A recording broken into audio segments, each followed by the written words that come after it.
आज मेरी बात का बुरा मत मानना, क्योंकि आज मेरा मन कहता है कि मैं आपसे सच कहूं। भले ही आपको बुरा लगे या भला, क्योंकि 2020 एक साल नहीं है, 2020 एक दशक की शुरुआत है।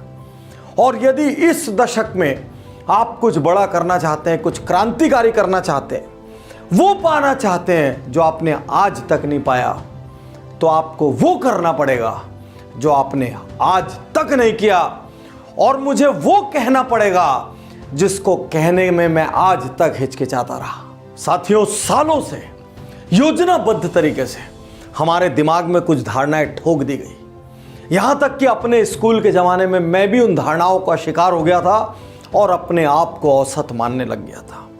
मैं नहीं जानता उन धारणाओं को हमारे दिमाग में डालने की योजना किसने बनाई, लेकिन जिसने भी बनाई वो चाहता था कि हर गरीब गरीब बना रहे।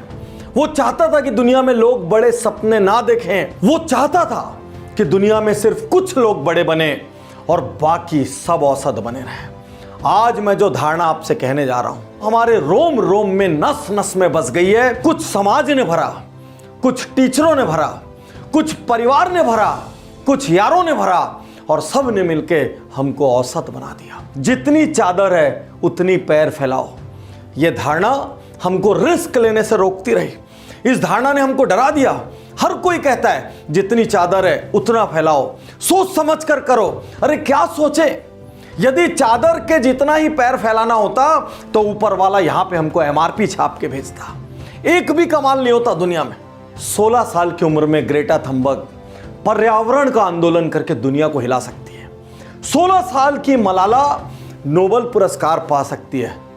चादर की बात करते हैं। स्टारबक्स के प्रमुख हावर्ड शुल्ट्ज गरीबों के सामुदायिक भवन में बड़े हुए। क्या उन्होंने चादर की सोची? फॉरएवर 21 800 से ज्यादा स्टोरों की श्रृंखला, उसके मालिक डो वैन चैंग एक दिन में 3 काम करते थे। एक बिल्डिंग की चौकीदारी करते थे, एक गैस स्टेशन में अटेंडेंट का काम करते थे, और बचे हुए समय में एक कॉफी हाउस में वेटर का काम करते थे। उन्होंने 800 स्टोर खड़े किए। क्या उन्होंने चादर की सोची? रेबन और ओकली, जिसके हम चश्मे लगाते हैं, उसके फाउंडर लियोनार्डो डेल वेशियो एक गरीब घर में पैदा हुए थे और अनाथ की तरह उन्होंने जिंदगी बसर की। 23 साल की उम्र में पहरी मोल्डिंग की दुकान खोली। क्या उन्होंने चादर की सोची? भारत के ओलंपिक मेडलिस्ट सुशील कुमार एक बस कंडक्टर के घर गरीबी में पैदा हुए थे और उनकी कुश्ती की प्रैक्टिस के लिए बाकी लोगों को करियर की कुर्बानी देनी पड़ी।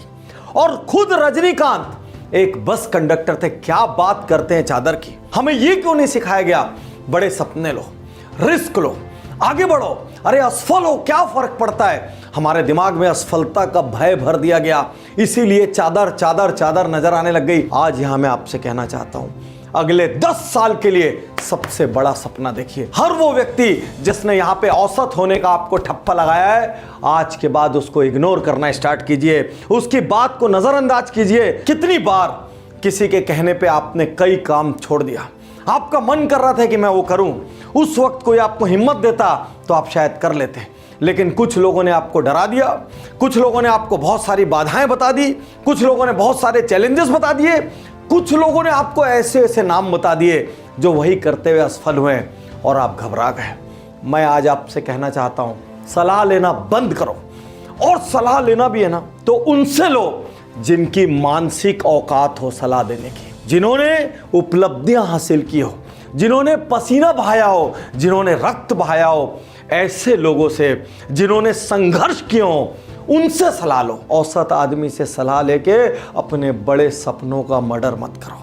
यदि इस दशक में कुछ बड़ा करना है तो यहां ठान लो कि मैं जब भी सुनूंगा किसी अचीवर की सुनूंगा, या उसकी सुनूंगा जिसने जान लगा के ट्राई किया हो। यदि मेरे आसपास ऐसा कोई नहीं होगा, मैं दूर जाके सुनूंगा। यदि तब भी मुझे कोई ना मिले तो मैं ऐसे लोगों को पुस्तकों में पढ़ूंगा। कोई ना मिले, वीडियो में मेरे साथ पूरा पूरा दिन बिता देना, लेकिन इस दशक को औसत लोगों से सलाह मशवरा करके खत्म मत करना। जिनको मेरी बातें बुरी लगी, मैं आपसे माफी चाहता हूं। मेरा इरादा नहीं है आपका दिल दुखाने का, लेकिन मैं जानता हूं बड़े से बड़ा बारूद का ट्रक भी अपने आप फूटने की औकात नहीं रखता। उसको भी बाहर से एक चिंगारी चाहिए होती है। और मैं 2020 में अपने लाखों करोड़ों प्रशंसकों की वो चिंगारी बनना चाहता हूं जिससे उनके भीतर विस्फोट हो जाए और वो इस दशक में ऐसा काम करें कि उनको अपने पैदा होने पर गर्व हो, उनके माँ बाप को उनके पैदा होने पर गर्व हो और उनके शहर और समाज को उनके जैसी हस्ती के अपने बीच में होने पर गर्व हो। आज ये वीडियो देखने के बाद एकांत में चले जाना, एक बार नहीं, 2 बार नहीं, 10 बार सुनना और अपने आप से पूछना मुझसे क्या गलती हो रही है और क्या वाकई में मैं बड़ा बनना चाहता हूं, क्या वाकई में मैं कुछ पाना चाहता हूं, क्या वाकई में मैं भीड़ की तरह मरना चाहता हूं या कुछ खास हासिल करके इस दुनिया से जाना चाहता हूं। मैं आज भगवान से प्रार्थना करता हूं कि मेरे लाखों करोड़ों प्रशंसकों को ऐसी हिम्मत देना कि 2020 उनके जीवन का सबसे बड़ा साल बने और ये दशक उनके जीवन का सबसे बड़ा दशक बने। मैं तैयार हूँ, मैं तैयार